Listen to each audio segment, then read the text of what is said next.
15장. 이때에 모세와 이스라엘 자손이 이 노래로 여호와께 노래하니 일러스되 내가 여호와를 찬송하리니 그는 높고 영화로우시며 말과 그 탄 자를 바다에 던지셨음이로다. 여호와는 나의 힘이요 노래시며 나의 구원이시로다. 그는 나의 하나님이시니 내가 그를 찬송할 것이요 내 아버지의 하나님이시니 내가 그를 높이리로다. 여호와는 용사시니 여호와는 그의 이름이시로다. 그가 바로의 병거와 그의 군대를 바다에 던지시니 최고의 지휘관들이 홍해에 잠겼고 깊은 물이 그들을 덮으니 그들이 돌처럼 깊음 속에 가라앉았도다. 여호와여 주의 오른손이 권능으로 영광을 나타내시니이다. 여호와여 주의 오른손이 원수를 부수시니이다. 주께서 주의 큰 위엄으로 주를 거스르는 자를 엎으시니이다. 주께서 진노를 발하시니 그 진노가 그들을 지푸라기 같이 사르니이다. 주의 콧김에 물이 쌓이되 파도가 언덕같이 일어서고 큰 물이 바다 가운데 엉기니이다. 원수가 말하기를 내가 뒤쫓아 따라잡아 탈취물을 나누리라. 내가 그들로 말미암아 내 욕망을 채우리라. 내가 내 칼을 빼리니 내 손이 그들을 멸하리라 하였으나 주께서 바람을 일으키심에 바다가 그들을 덮으니 그들이 거센 물에 납같이 잠겼나이다. 여호와여 신중에 주와 같은 자가 누구니이까? 주와 같이 거룩함으로 영광스러우며 찬송할 만한 위엄이 있으며 기이한 일을 행하는 자가 누구니이까? 주께서 오른손을 드신즉 땅이 그들을 삼켰나이다. 주의 인자하심으로 주께서 구속하신 백성을 인도하시되 주의 힘으로 그들을 주의 거룩한 처소에 들어가게 하시나이다. 여러 나라가 듣고 떨며 블레셋 주민이 두려움에 잡히며 에돔 두령들이 놀라고 모압 영웅이 떨림에 잡히며 가나안 주민이 다 낙담하나이다. 놀람과 두려움이 그들에게 임하매 주의 팔이 크므로 그들이 돌같이 침묵하였사오니 여호와여 주의 백성이 통과하기까지 곧 주께서 사신 백성이 통과하기까지였나이다. 주께서 백성을 인도하사 그들을 주의 기업의 산에 심으시리이다. 여호와여 이는 주의 처소를 삼으시려고 예비하신 것이라. 주여 이것이 주의 손으로 세우신 성소로소이다. 여호와께서 영원 무궁하도록 다스리시도다 하였더라. 바로의 말과 병거와 마병이 함께 바다에 들어가매 여호와께서 바닷물을 그들 위에 되돌려 흐르게 하셨으나 이스라엘 자손은 바다 가운데서 마른 땅으로 지나간지라. 아론의 누이 선지자 미리암이 손에 소고를 잡음에 모든 여인도 그를 따라 나오며 소고를 잡고 춤을 추니 미리암이 그들에게 화답하여 이르되 너희는 여호와를 찬송하라. 그는 높고 영화로우시며 말과 그 탄 자를 바다에 던지셨음이로다 하였더라. 모세가 홍해에서 이스라엘을 인도하매 그들이 나와서 수르 광야로 들어가서 거기서 사흘 길을 걸었으나 물을 얻지 못하고 마라에 이르렀더니 그곳 물이 써서 마시지 못하겠으므로 그 이름을 마라라 하였더라. 백성이 모세에게 원망하여 이르되 우리가 무엇을 마실까 하매 모세가 여호와께 부르짖었더니 여호와께서 그에게 한 나무를 가리키시니 그가 물에 던지니 물이 달게 되었더라. 거기서 여호와께서 그들을 위하여 법도와 율례를 정하시고 그들을 시험하실세. 이르시되 너희가 너희 하나님 나 여호와의 말을 들어 순종하고 내가 보기에 의를 행하며 내 계명에 귀를 기울이며 내 모든 규례를 지키면 내가 애굽 사람에게 내린 모든 질병 중 하나도 너희에게 내리지 아니하리니 나는 너희를 치료하는 여호와임이라. 그들이 엘림에 이르니 거기에 물샘 12과 종려나무 70그루가 있는지라.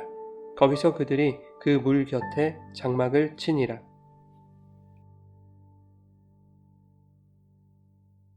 여러분 좋은 아침입니다. 오늘도 말씀의 은혜가 여러분의 삶 가운데 풍성하게 임하기를 소망합니다. 출애굽기 15장은 홍해를 건넌 모세와 이스라엘이 하나님을 찬양하는 내용입니다. 찬양의 주제는 여호와의 승리입니다.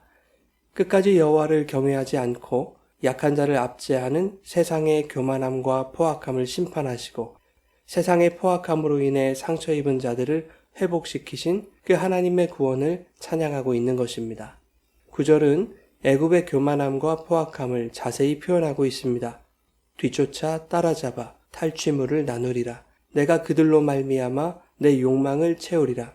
내가 내 칼을 빼리니 내 손이 그들을 멸하리라. 뒤쫓고 탈취하고 이스라엘을 자신들의 욕망을 채우는 수단으로 삼으며 급기야 칼로 해치는 일까지 서슴지 않는 연약한 자들을 대하는 세상 힘의 이기적이고 폭력적인 태도를 설명하고 있습니다. 그러나 세상의 힘이 빼든 칼이 자신들에게 되돌아왔던 것을 우리는 어제 14장 말씀에서 살펴볼 수 있었습니다.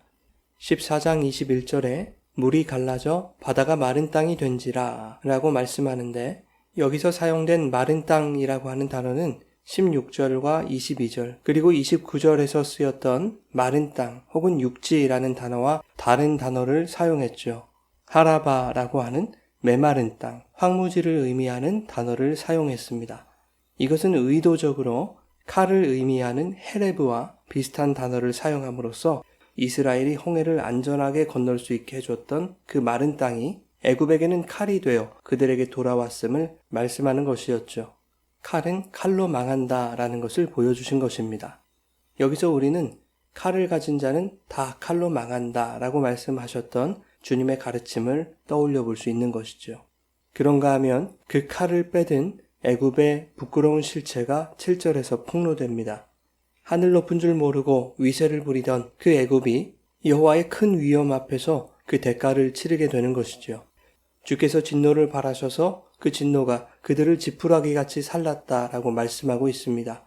그들의 실체는 강력하고 위험 있는 칼이 아니라 미풍에도 쓰러져 버리고 쉽게 불살라져 흔적 없이 사라져 버릴 지푸라기와 같다는 것입니다. 지금 하나님의 승리를 찬송하는 이스라엘 백성들에게 이 지푸라기라는 표현은 대단히 통쾌한 표현인 것이죠. 왜냐하면 지푸라기는 히브리 민족의 고된 노역을 상징하는 것이었기 때문입니다. 국고성 라암셋을 건축하는 일에 히브리 민족이 동원되었을 때 벽돌을 만드는 일에 애굽은 지푸라기를 제공하지 않으면서도 벽돌의 수를 감해주지 않았습니다.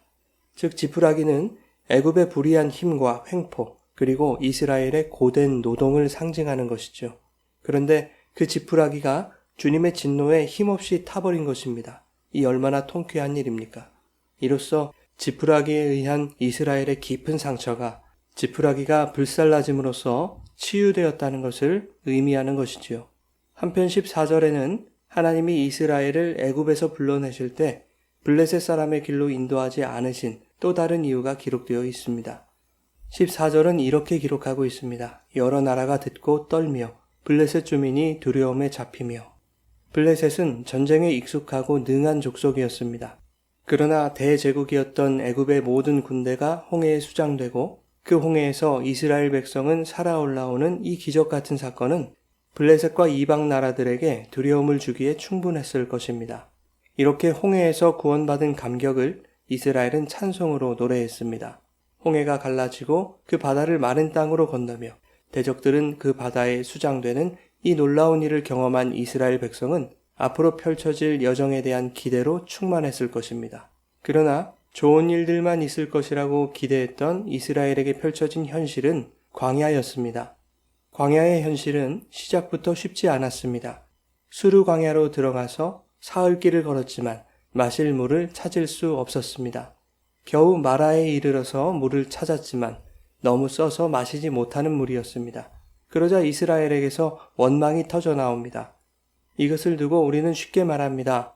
며칠 전에 엄청난 바닷물을 자유자재로 다루셔서 홍해를 가르신 하나님의 그 기적의 현장에 있었던 그들이 어떻게 사흘 만에 고작 마실 물이 없다고 원망할 수 있단 말인가.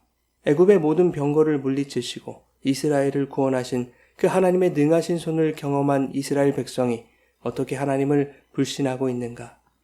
그러나 성경은 이것이 모든 인간의 연약함이라는 것을 말씀하고 있는 것입니다. 인간은 하나님의 역사와 크신 은혜를 경험하고도 얼마 지나지 않아 자신이 처한 현실에 지배당할 수밖에 없는 연약한 존재라는 것입니다. 더욱이 강하게 확신했던 그 기대감이 무너질 때 인간은 어제의 감격에 큰 의미를 두지 못하게 됩니다. 인간은 한 번의 강력한 역사와 한 번의 큰 기적으로 평생을 살아갈 수 없는 존재입니다. 설사 그 기억이 남아있다 하더라도 인간의 기억은 추억으로 머물러 있을 뿐 그때와 동일한 효력을 발휘하지는 못하는 것이죠. 이스라엘이 아무리 큰 기적을 경험했더라도 물을 마시지 못하는 생존이라는 현실의 위협 앞에서는 홍해의 기적은 과거의 추억일 뿐인 것입니다. 존 칼빈은 이렇게 말했습니다. 하나님께서 이스라엘에게 단물을 먼저 주실 수도 있었다. 그러나 그들에게 마라의 쓴물을 주셨던 이유는 쓴 물로서 그들 속에 잠재된 쓴뿌리를 나타내려고 하셨다는 것입니다. 하나님은 마라의 쓴물을 통해 원망하는 이스라엘의 쓴뿌리를 폭로하시고 그 물을 단물로 바꾸어 주신 것입니다. 성도는 자신 안에 있는 쓴물을 발견해야 합니다. 어제 은혜 받고도 오늘 원망하는 우리의 마라가 있음을 기억하고 인정해야 합니다. 그 쓴뿌리가 하나님 앞에서 폭로되어야만 하나님의 치료의 역사가 임하게 되는 것입니다. 하나님이 우리의 삶에 마라의 쓴물을 허락하시는 이유는 그것을 통해 우리 안에 잠재되어 있는 완고함과 교만함과 불순종의 쓴뿌리를 끄집어내셔서 치료하시기 위함입니다. 이것이 26절에서 말씀하시는 치료하는 여호와의 의미입니다. 하나님은 마라의 쓴물로 인간의 연약함과 쓴뿌리를 치료하시고 단물을 허락하십니다. 그리고 이제는 12개의 물샘이 있는 엘림의 물 곁에 장막을 치게 하십니다. 치료되지 않으면 아무리 좋은 물이 풍성해도 병이 악화되어 죽게 되는 것이죠. 그러므로 마라의 쓴물은 병을 치료하신 후에 좋은 물을 마음껏 마시게 하시려는 하나님의 사려 깊고 너그러운 넉넉한 은혜인 것입니다. 사랑하는 여러분, 어제의 은혜에 감격을 누렸던 우리에게 오늘 마라의 쓴물이 찾아오더라도 낙심하지 마십시오. 그것은 모난 우리들의 신앙을 다듬어 고치시려는 하나님의 은혜인 것입니다. 그렇게 은혜에 속한 여러분의 삶에 하나님께서 엘림의 풍성한 샘을 허락해 주실 것입니다. 그것을 소망하며 오늘 주실 은혜를 사모하고 또 오늘 주신 은혜로 살아가는 은혜로 붙들린 주님의 백성들 되시기를 예수님의 이름으로 축원합니다.